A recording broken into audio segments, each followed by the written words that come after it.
Bismillahirrahmanirrahim. Pour faire suite à notre introduction, on va ici, Inch'Allah ta'ala, faire un petit rappel concernant le tawhid et le shirk.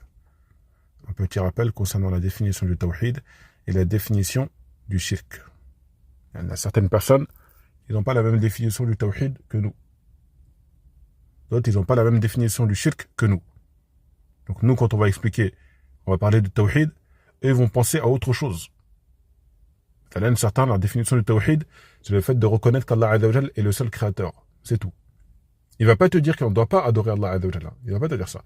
Il va te dire qu'il faut adorer Allah Azza wa Jal, mais la définition du tawhid, c'est qu'Allah Azza wa Jal, c'est le seul créateur. D'autres, c'est un problème avec la définition du shirk. Pour lui, le shirk, il ne voit pas de mal à mettre une amulette au-dessus de son lit. Il ne voit pas de mal à demander à un mort de l'aider à obtenir l'agrément d'Allah Azza wa Jalla. Il ne voit pas de mal. Donc lui, vous comprenez qu'il n'a pas compris le shirk. Il n'a pas compris la da'wa du prophète sallallahu alayhi wa sallam. Mais tant que vous êtes vivant, alhamdoulilah, il y a toujours espoir. Tant que la personne n'est pas morte, il y a toujours espoir. Bi'idnillahi azza wa jalla. Allah Azza wa Jalla, il peut faciliter à cette personne-là d'accepter la vérité. On peut apprendre la religion. On peut se remettre en question. Alhamdoulilah. C'est tant qu'on est vivant. Quand tu meurs, c'est trop tard. C'est trop tard qu'Allah Azza wa Jalla nous accorde à tous une bonne fin, ainsi qu'à nos proches. On commence par la définition du tawhid. Le tawhid, comme on avait vu, c'est important. C'est important. Pas de tawhid, pas de paradis. Pas de tawhid, pas de pardon le jour des comptes. Pas de tawhid, pas d'intercession le jour des comptes. Pas de tawhid, enfer éternel. Pas de tawhid, tristesse dans cette vie et dans l'au-delà. Pas de tawhid, des regrets. Et on peut aller loin comme ça. On peut faire ça pendant tout le cours. Tu vas être extrêmement privé. Voilà le résumé. Tu vas être privé de tout bien. Si tu n'as pas de tawhid dans ta vie, tu vas être privé de tout bien. Sa définition. Donner à Allah ce qui lui est réservé. C'est simple. Il y a des choses qui sont réservées à Allah Azza wa Jal, tu lui donnes. Donc la définition du tawhid, c'est donner à Allah ce qui lui est réservé. Bien sûr, attention, c'est pas la définition du tawhid, hein, et celui qui ne cite pas cette définition-là, c'est un égaré. Non. On ne dit pas ça. C'est une définition qu'on a essayé de simplifier pour tout âge et tout niveau. Tout le monde puisse comprendre. Donner à Allah ce qui lui est réservé. En dessous, on a les différentes catégories de tawhid. Pour qu'on sache ce qui est réservé à Allah Azza wa Jalla. Pour que l'on sache ce qui est réservé, ce qu'on doit donner à Allah Azza wa Jalla. On a dit donner à Allah ce qui lui est réservé. Donc là, avec les différentes catégories, on va voir qu'est-ce qui est réservé à Allah. Les différentes catégories de tawhid, donc le tawhid, soit on le divise en 3, comme on voit en noir ici, soit on le divise en 2. On va voir les deux, Inch'Allah ta'ala. Avant ça, il faut savoir que ce taqsim là, cette catégorisation, elle est basée sur une preuve. Surat 19, Surat Maryam, verset 66. Normalement, c'est ça. Al-Muhim, c'est vers la fin de Surat Maryam. Vers la fin ou le milieu de Surat Maryam. Donc, attention à ne pas dire que c'est de l'égarement. Ne pas se précipiter. Demander, est-ce qu'il y a une preuve? Règle d'or. Règle d'or. Certains, ils se précipitent. Imma, c'est la mauvaise intention qui les anime ou l'ignorance. Al-Muhim, ils sont en erreur, ils disent que c'est une innovation. Bel, un wahid, il a dit, ça c'est pris de la Trinité. Ça a été pris de la Trinité. Le tawhid al-rububiyya, al-asma wa sifat, al-uluhiyya, ça a été pris de la Trinité. A'udhu billah, min al-jahl. C'est du mensonge. Ça a été pris du Coran, comme on va le voir. Allah Azza wa Jal, il dit, Rabbus samawati wal ardi wa ma baynahuma fa'buduhu wastabir li'ibadatihi. Allah dit dans le sens du verset Rabbus samawati wal ardi wa ma baynahuma. Allah dit dans le sens du verset il est le Seigneur des cieux et de la terre et de ce qu'il y a entre les deux. Rabb al-Rububiyya, le premier, regardez le premier. Rabb al-Rububiyya, ça vient de la même racine. Ça vient de la même racine.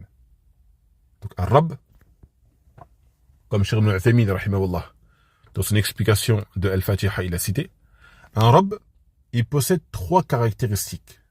3. C'est un khaliq, mudabbir wa malik. Donc un Rabb, il possède 3 caractéristiques. On peut donner cet acronyme pour faciliter. CPG. Un Rabb, il doit avoir CPG.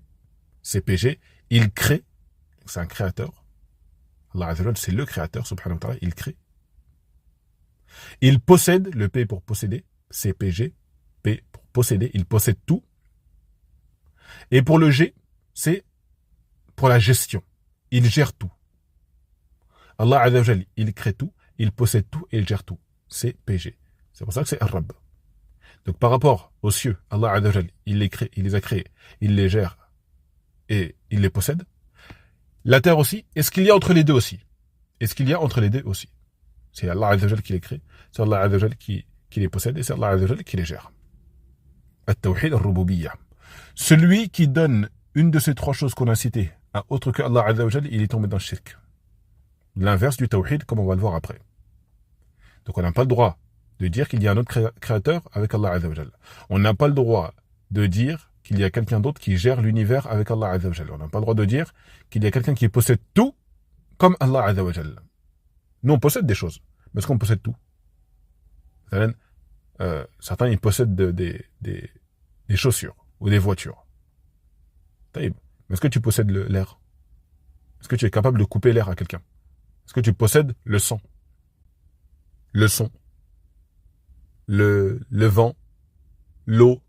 Tout ça, c'est Allah Azza wa Jalla qui le possède. Tout ça, c'est Allah Azza wa Jalla qui le possède. Donc nous, on possède des choses, mais c'est pas comme Allah. C'est pas comme Allah. Le deuxième type de tawhid qui est cité dans le verset, c'est al-uluhiyya, le troisième là. Qala Allahu Azza wa Jalla, on répète le verset. Rabbus samawati wal ardi wa ma baynahuma. Ça, on l'a vu, al-rububiyya, le premier. Fa'buduhu. Donc, adore-le. Donc, adore-le. Le donc là, il est important. Le donc là, la fa en arabe, c'est important. Pourquoi? Ça nous montre que si tu reconnais qu'Allah Azza wa Jalla, il possède tout et il gère tout, et c'est lui qui a tout créé, ça implique que tu l'adores. Ça va impliquer que tu l'adores. Il fait des choses que seul lui peut faire, subhanahu wa ta'ala. Il crée, il possède tout et il gère tout. Donc soumets-toi. Soumets-toi, adore-le. Et sois constant dans son adoration. Sois constant. Jusqu'à que tu meurs. Donc, التوحيد الربوبية يستلزم التوحيد الألوهية كما يقال. Le fait de reconnaître qu'Allah Azza wa Jalla, c'est le seul créateur, c'est lui, le Seigneur, subhanahu wa ta'ala, ça implique que tu vas l'adorer. C'est la suite logique des choses. C'est la suite logique des choses. Donc ici, on a une preuve du tawhid al-uluhiyya. Fa'buduhu wastabir li'ibadatihi. Adore-le. L'adoration, on rappelle, c'est de faire tout ce qu'Allah Azza wa Jalla aime, comme acte et parole, que ce soit apparent ou caché. Faire ce que Allah Azza wa Jalla aime, c'est ça l'adoration. Et tu ne pourras savoir ce qu'Allah Azza wa Jalla aime qu'en passant par le prophète sallallahu alayhi wa sallam. Sinon, ça s'appelle une innovation. Ça s'appelle une innovation. Et en plus de cela, tu n'obtiendras pas ce que tu as recherché, c'est-à-dire l'agrément d'Allah Azza wa Jalla. Tu vas, au lieu de te rapprocher d'Allah, tu vas t'écarter. Allah subhanahu wa ta'ala yaqul قُلْ إِن كُنْتُمْ تُحِبُّونَ اللَّهَ فَاتَّبِعُونِي يُحْبِبُكُمُ اللَّهُ. Ce sont des versets qu'on va répéter très souvent. Mais tant que les musulmans ne veulent pas comprendre ça, et même si on comprend, il faut qu'on se le répète, parce qu'on peut glisser, on peut s'égarer, qu'Allah nous en préserve. Donc il faut qu'on se répète ça. Mais les musulmans, comme ils ne veulent pas comprendre ce genre de versets-là, il faut qu'on répète. Il faut qu'on répète jusqu'à ça rentre. Et même pour nous, ça nous fait du bien, ça nous fait des rappels. Ça nous fait des rappels. Donc Allah, il dit dans le sens du verset, il ordonne au prophète sallallahu alayhi wa sallam de dire, si vous aimez Allah pour de vrai, t'aimes Allah pour de vrai, tu dis j'aime Allah, c'est pour de vrai, fattabi'uni, suivez-moi. Et Allah Azza wa Jalla vous aimera. Car quand tu donnes de l'amour, tu t'attends à en recevoir. Toi, tu prétends aimer Allah Azza wa Jalla, tu veux qu'Allah t'aime en retour. Tu veux qu'Allah Azza wa Jalla t'aime. Suis-moi. Suis-moi et suis le prophète sallallahu alayhi wa sallam, et Allah Azza wa Jalla, il t'aimera. Tu obtiendras ce que tu veux. Donc le but, c'est pas d'aimer Allah. Hein. Le but, c'est qu'Allah il t'aime. Et Allah Azza wa Jalla n'aime que ceux qui aiment Allah Azza wa Jalla. Pour pas, voilà, que si j'avais dit la phrase autrement, on aurait pu mal comprendre. Allah Azza wa Jal n'aime que les gens qui l'aiment. Et les gens qui aiment Allah. Allah n'aime que les gens qui l'aiment lui. Non. Donc, l'adoration, c'est faire ce qu'Allah Azza wa Jal nous demande de faire. Faire ce qu'Allah Azza wa Jal aime faire. Ça, on doit le donner à Allah Azza wa Jal seul, pareillement. On doit le donner à Allah Azza wa Jal seul, pareillement. Le dernier tawhid qui est cité dans le verset, donc on répète le verset, Rabbus samawati wal ardi wa ma baynahuma fa'budhu wastabir li'ibadatihi hal ta'lamu lahu samiyya. Est-ce que tu connais un semblable à Allah Azza wa Jal? Al-asma'u was-sifat. Les noms et les attributs d'Allah Azza wa Jal. Allah Azza wa Jal n'a pas d'équivalent. Laysa kamithlihi shay'un wa huwa as-sami'ul basir. Rien ne lui ressemble, subhanahu wa ta'ala. Rien ne lui ressemble. Il a des noms et des attributs qui lui sont propres et qui sont parfaits. Et min bab al-fa'ida, chaque nom d'Allah Azza wa Jal renferme un attribut. Ça, on le verra plus tard, hein, mais on cite juste ça. Voilà, pendant qu'on y est, on fait profiter. Donc, chaque nom d'Allah Azza wa Jal renferme un attribut. Parfait. Mathalan, Allah Azza wa Jal, c'est Al-Qawi. Parmi ces noms, il y a Al-Qawi. C'est bon? C'est ce nom, il renferme l'attribut de Al-Quwwa, l'attribut de la force. L'attribut de la force. Cette force, elle est parfaite. Elle n'est pas suivie de la fatigue. Elle n'a aucun défaut, aucune faiblesse, rien. Pareillement avec Al-Basir. Allah Azza wa Jal, il a ce nom, celui qui voit. Ça renferme l'attribut de la vision, Al-Basar. Donc Allah Azza wa Jal, il voit tout. C'est parfait, subhanahu wa ta'ala. Il voit tout. Al-Alim, Allah Azza wa Jal, c'est celui qui sait tout. Il a ce nom, Al-Alim, et Allah Azza wa Jal a l'attribut du ilm. Il sait tout, il n'ignore rien, il n'oublie rien, subhanahu wa ta'ala. Bon, certains ils peuvent dire, ouais, mais dans un verset, Allah Azza wa Jal, il a dit qu'il va oublier, hein, si on traduit, hein, mot pour mot, il va oublier son serviteur. قال كذلك أتتك آياتنا فنسيتها وكذلك اليوم تنسى. Donc c'est vrai. Mais attention. Attention. Allah Azza wa Jal ici, Al-Nisyan, c'est bima'na at-tark. C'est dans le sens de délaisser. Ça, on va le voir dans la croyance. On va le voir dans la croyance. Mais profitez. Profitez de ce genre de fawaïd. Comme ça, Inch'Allah, ça va vous mettre, entre guillemets, l'eau à la bouche. Vous allez voir, la croyance, c'est vraiment, vraiment intéressant. Tu apprends à connaître Allah Azza wa Jal. Comment croire en celui qui t'a créé. Subhanahu wa ta'ala. Donc, Al-Nisyan ici, c'est bima'na at-tark. Quand Allah Azza wa Jal dit qu'il oublie, c'est pas oublier comme nous. C'est le fait de délaisser. Mais le fait d'oublier, dans le sens d'oublier, en gros j'oublie, l'ignorance, Allah Azza wa Jal, il a dit La yadillu rabbi wa la yansa. Il a nié cela pour lui, subhanahu wa ta'ala. L'oubli que nous on connaît. L'oubli que nous on connaît. Al-Muhim, faites attention à ça. Vous avez vu, hein, c'est un peu technique. C'est un peu technique. Mais c'est notre croyance. Mais à force de répéter les choses, vous allez voir, ça rentrera. Ne vous lassez pas. Ne vous lassez pas du tawhid et de la aqidah. Le tawhid, l'unicité d'Allah Azza wa Jal. Et la aqidah, la croyance, ne vous lassez jamais. Ça, c'est deux choses que vous avez besoin tout le temps. Tu as besoin du tawhid pour patienter sur tes enfants. Tu as besoin du tawhid pour délaisser les péchés. Tu as besoin du tawhid pour faire tes actes d'adoration. Tu as besoin du tawhid et de la aqidah pour... Enfin, quand je dis tawhid, c'est lié avec aussi la aqidah. Les deux vont de pair. Hein. Mais tu as besoin du tawhid pour faire face à ton patron qui ne te laisse pas prier. Tu as besoin du tawhid pour placer ta confiance en Allah Azza wa Jal. Tu as besoin du tawhid tout le temps. Tout le temps, dans toute ta vie, tu as besoin du tawhid. Pour ça, ne fais pas comme certains, comme on avait dit. Ils sont là, ils étudient le tawhid, après ils arrêtent. Ils étudient le tawhid, et après ils arrêtent. C'est bon, on a compris. Tu n'as rien compris du tout. Si tu avais compris, tu n'arrêterais pas. Si tu avais compris le tawhid, tu n'arrêterais pas. Amma al-fiqh, le fait de savoir comment faire la prière, ça, tu peux le faire. Tu fais quelques cours, et ça y est. Même en un cours, normalement, tu peux, si tu ne détailles pas trop, en un cours, tu peux savoir comment faire la prière. Sahel. Ça ne veut pas dire que tu ne vas pas réétudier ça plus tard, mais voilà, ça va très très vite. Amma tawhid, tu en as besoin tout le temps, tout le temps. Pour chaque adoration, tu en as besoin. Qu'Allah Azza wa Jal nous guide. Qu'Allah Azza wa Jal nous guide. Donc, ici, on a prouvé, avec ce verset, que ce taqsim, cette catégorisation, elle fait bien partie de notre religion. elle est basée sur une preuve. Et en plus, subhanallah, comme on a vu, la preuve, ce verset, il y a les 3 types de catégories de tawhid qui sont cités. Al-Rububiyya, donc qui est lié aux 3 points qu'on a cités, CPG, création, possession et gestion. Al-Asma ou As-Sifat, les noms et les attributs d'Allah Azza wa Jal qui sont parfaits. Al-Uluhiyya, ce qui est lié à l'adoration d'Allah Azza wa Jal, ce que Allah subhanahu wa ta'ala aime. L'adoration, c'est tout ce qu'Allah Azza wa Jal aime. Maintenant, l'autre catégorisation, et le fait de dire qu'il y a Tawhid al-Ma'arifa wal-Ithbat, ce que vous voyez en bleu là, qui englobe Tawhid al-Rububiyya et Tawhid al-Asma wa Sifat, et l'autre, Tawhid, c'est l'autre Tawhid plutôt, c'est Tawhid al-Qasd wa-Talab. Ma'arifa wal-Ithbat et al-Qasd wa-Talab. C'est la traduction de ce que j'ai écrit en bleu et en orange. Donc reconnaître qu'Allah Azza wa Jal est unique dans ses actions, le fait de créer, etc., et dans ses attributs. Le fait qu'Allah Azza wa Jal voit tout, qu'il connaît tout. Faire attention, hein. On n'a pas le droit de dire qu'il y a une créature qui connaît tout. Il connaît tout dans l'absolu.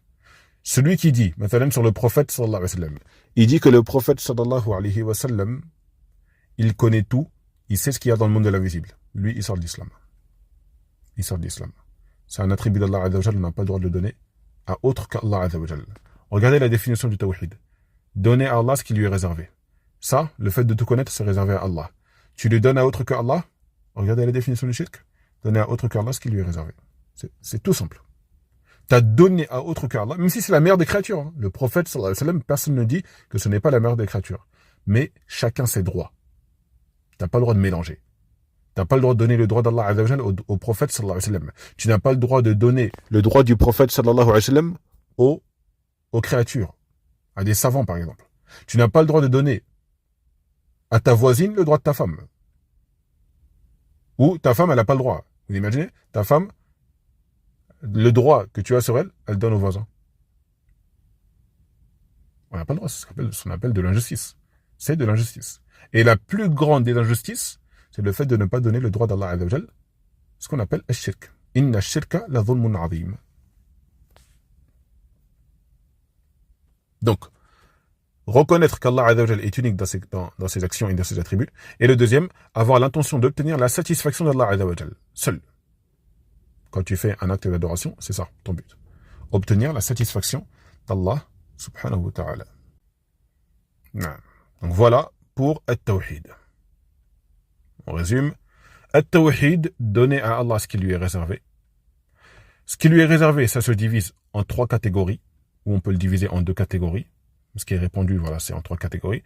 Tawhid al-Rububiyya, CPG, création, possession et gestion. Allah Azza wa Jal crée tout, il possède tout et il gère tout. Al-Asma wa Sifat, Allah Azza wa Jal, il a des noms et des attributs parfaits. Chaque nom renferme un attribut parfait. Mais les attributs, c'est autre chose. On ne peut pas faire l'inverse et utiliser des attributs comme étant des noms.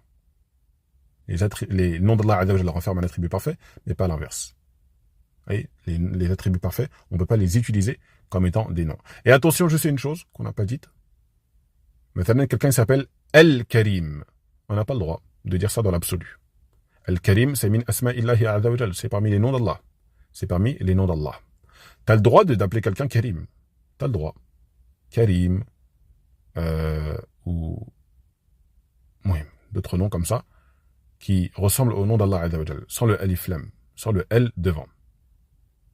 Donc ça c'était juste une faïda aussi par rapport aux noms et aux attributs d'Allah Azza wa Jal.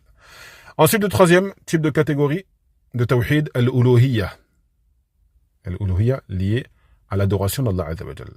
Donc voilà, on a fait le tour concernant le tawhid de façon résumée. Walhamdulillah.